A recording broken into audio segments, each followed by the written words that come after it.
The ACoS stands for the average cost of sale in terms of a percentage. So let's say you spent $20 on ad spend to make $100 in sales. Your ACoS percentage would be, in that example, 20%. Here you have an example of 110.4%, which is pretty bad.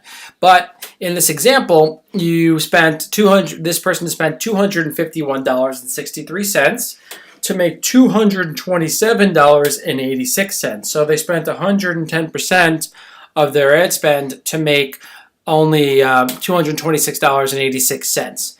So this is an important number, especially when optimizing. You want to know what is right for your particular product, and the rule of thumb that we use is the ACoS percentage should be somewhat close to your profit margin percentage. So if you're selling something that has 30 or 40% profit margins, your PPC campaign should be near break even, which means your ACoS percentage would be between 30 or 40% or whatever those profit margins are.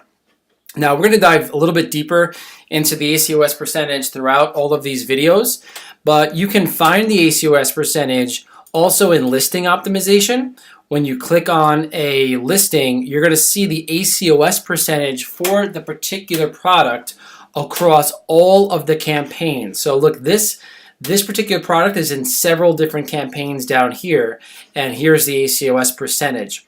Of course, you could also find that inside of campaign optimization by clicking on a particular campaign.